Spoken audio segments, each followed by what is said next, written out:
그랜저를 살까 산타페를 살까, K5를 사야 되나, 스포티지를 사야 되나. 언제부턴가 물과 기름처럼 나름 명확히 구분되던 차종 간의 경계가 허물어지기 시작했습니다. 그 변화를 이끈 건 바로 SUV였는데요. 과거 홈러주파를 목적으로 만든 보디온 프레임 방식의 정통 SUV에서 모노코크, 유니바디를 적용해 몸을 유연하게 만들더니 결국 산에서 내려와 도시로 향하면서 이제는 세단의 고유 영역까지 침범하고 있죠.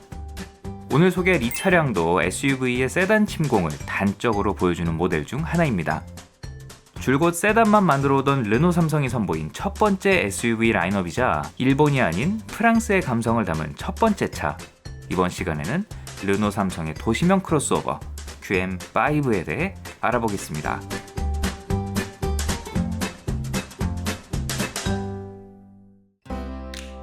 이미 다른 영상에서 여러 차례 언급했듯 SUV 열풍은 최근에 불어온 것이 아니었습니다.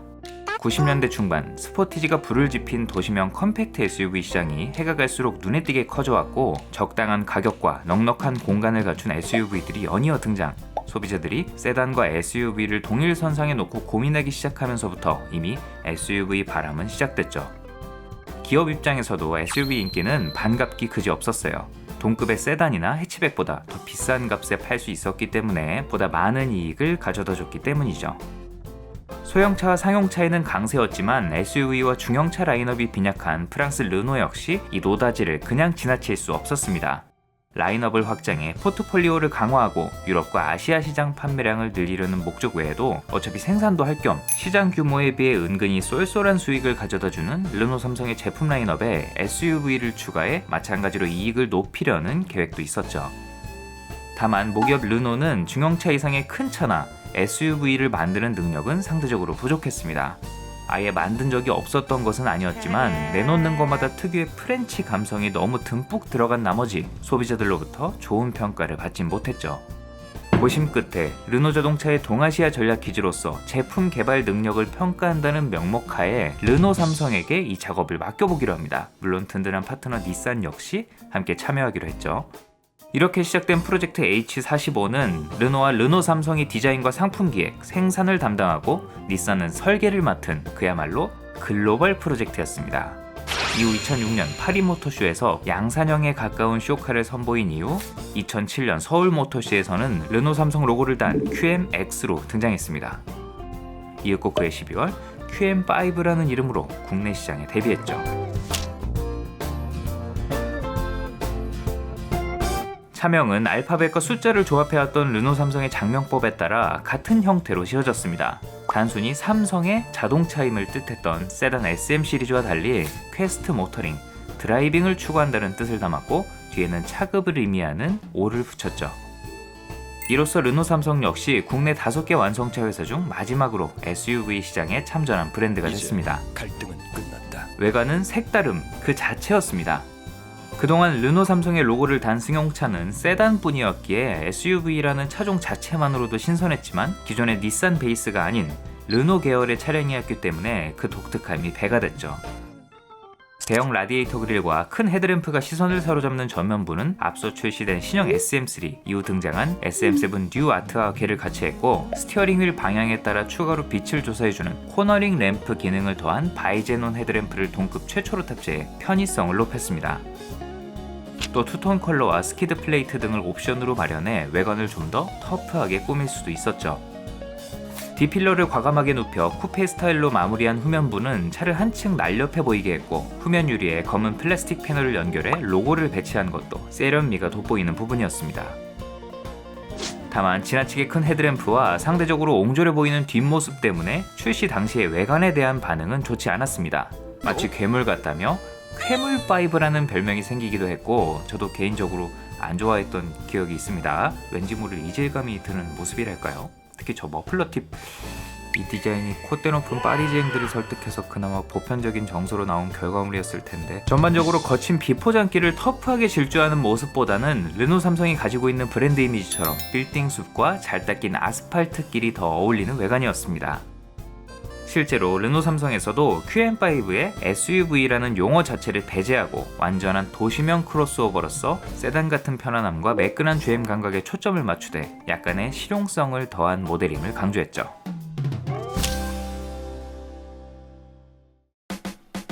이름에서 짐작되듯 르노 삼성은 이 차를 중형 SUV로 포지셔닝했습니다.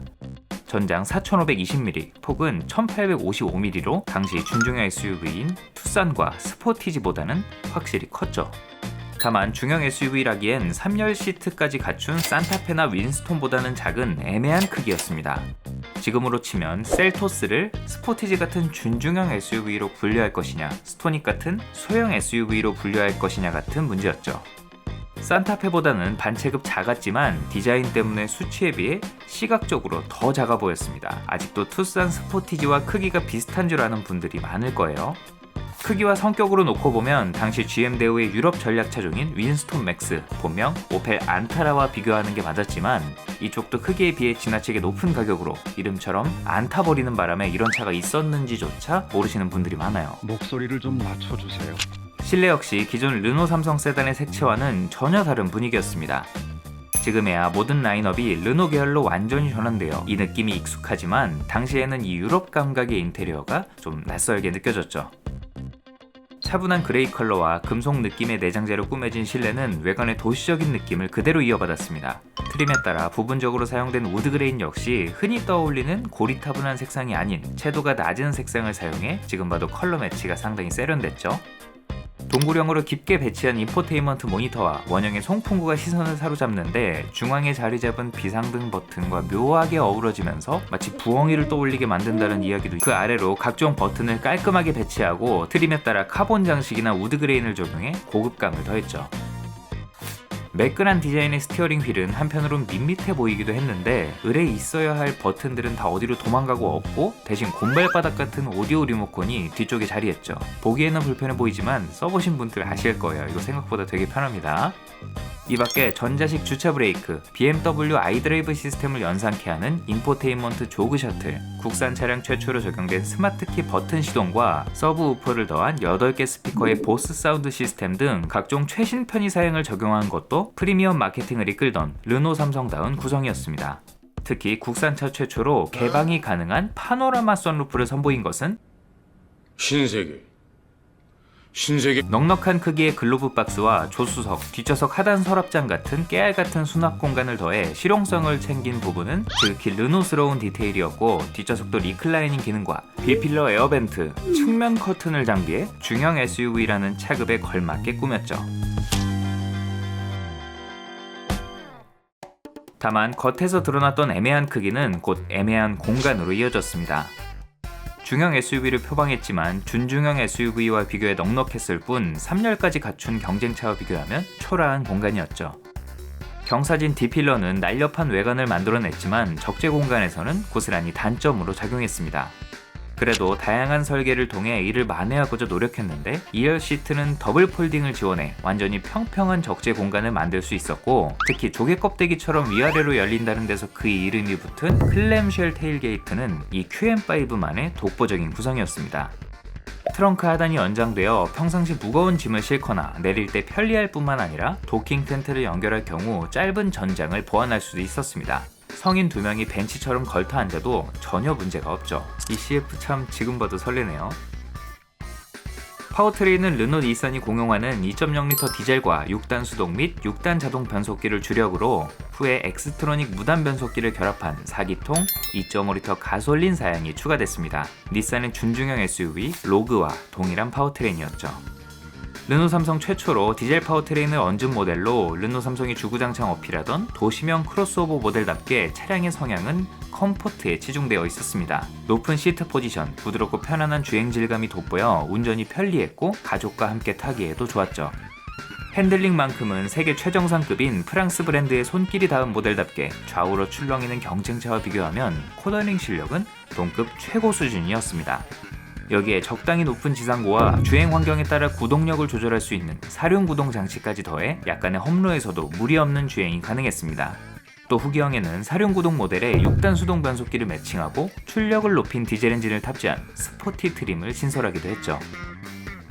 차량의 성격과 세팅을 감안하면 여러모로 디젤보다는 가격과 정숙성이 우세한 가솔린이 어울리는 듯 하지만 SUV는 무조건 디젤이라는 인식이 팽배했던 당시 분위기 때문에 지금처럼 가솔린을 주력으로 내세우긴 힘들었습니다.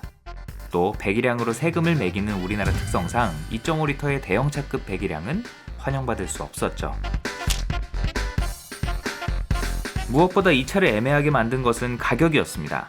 2.0L 디젤 최하위 트림인 SE 기준 출시 가격은 2,360만원, 동급으로 지목한 국산 중형 SUV와는 약 100만원 내외밖에 차이가 나지 않았는데 동급에서 비교하면 경쟁력 있는 가격이었지만 시장은 그렇지 않았죠. 이건 아니라고. 겉에서 보기에 누가 봐도 준중형 SUV처럼 보였기 때문에 투싼 스포티지와 비교했고 그들과 비교하면 너무나도 비싸 보였습니다.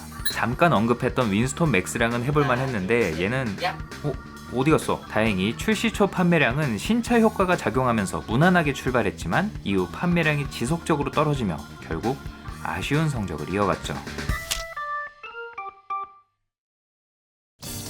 2011년에는 한 차례 페이스리프트를 거쳐 뉴 QM5라는 이름으로 새 단장했습니다.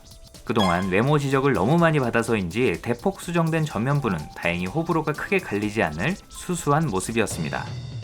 헤드램프의 사이즈가 작아지면서 전작에선 상대적으로 작아 보였던 뒷모습과도 조화를 이뤘고 바지를 너무 올려 입은 듯 이질적이었던 투톤 컬러도 원톤으로 깔끔하게 통일해 더욱 도시명 크로스오버스러운 외관으로 거듭났죠. 세련된 디자인의 알루미늄 휠도 달라진 디자인과 잘 어울렸어요. 실내의 변화는 크지 않았습니다. 대신 편의 사용과 실내 마감에 쓰인 소재를 업그레이드해 트렌드에 발맞췄죠.